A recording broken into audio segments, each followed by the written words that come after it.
Numbers 31. Conquest of the Midianites.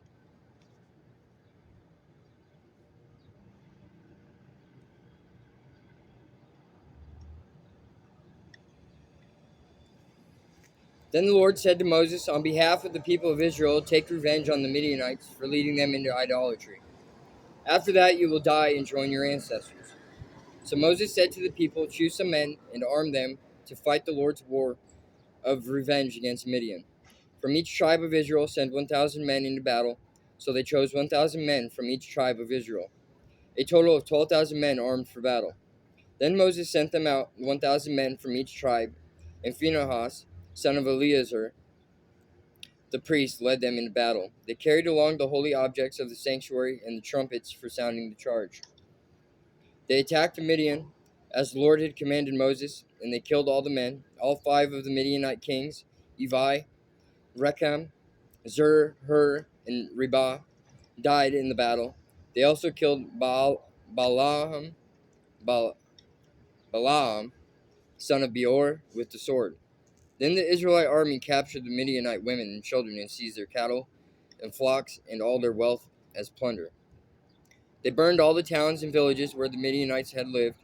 After they had gathered plunder and captives, both people and animals, they brought them all to Moses and Eleazar the priest, and to the whole community of Israel, which was camped on the plains of Moab beside the Jordan River, across from Jericho.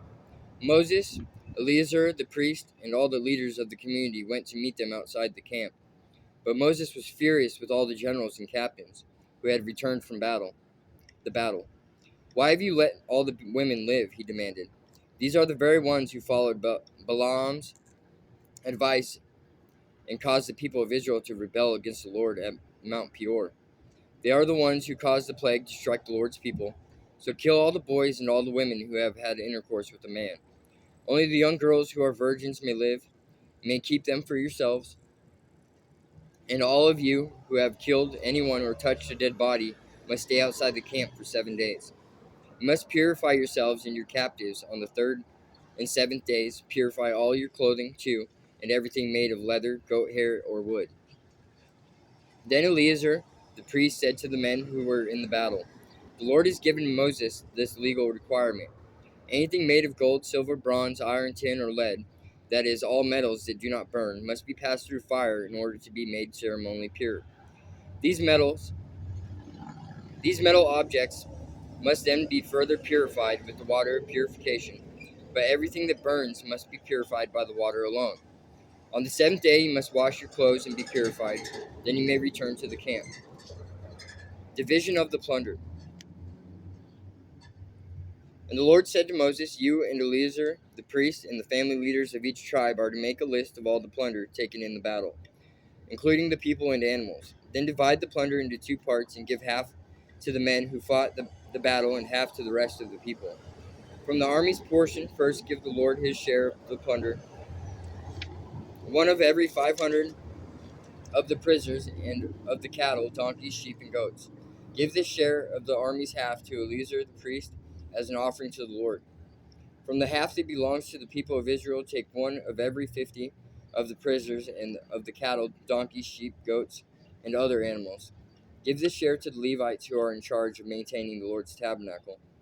So Moses and Eleazar the priest did as the Lord commanded Moses. The plunder remaining from everything the fighting men had taken totaled 675,000 sheep and goats, 72,000 cattle, 61,000 donkeys, and 32,000 virgin girls. Half of the plunder was given to the fighting men. In total, it totaled 337,500 sheep and goats, of which 675 were the Lord's share, 36,000 cattle, of which 72 were the Lord's share, 30,500 donkeys, of which 61 were the Lord's share, and 16,000 virgin girls, of whom 32 were the Lord's share.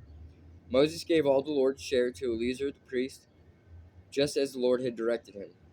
Half of the plunder belonged to the people of Israel, and Moses separated it from the half belonging to the fighting men.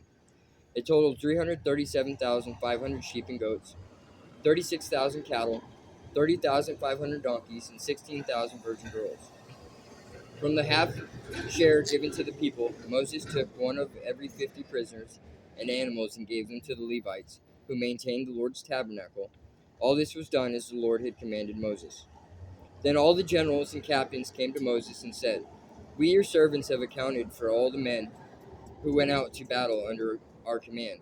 Not one of us is missing. So we are presenting the items of gold we captured as an offering to the Lord from our share of the plunder: armbands, bracelets, rings, earrings, and necklaces. This will purify our lives before the Lord and make us right with him." So Moses and Eleazar the priest received the gold from all the military commanders, all kinds of jewelry and crafted objects, and all the gold that the generals and captains presented as a gift to the Lord weighed about 420 pounds. All the fighting men had taken some of the plunder for themselves. So Moses and Eleazar the priest accepted the gifts from the generals and captains, and brought the gold to the tabernacle, as a reminder to the Lord that the people of Israel belonged to him.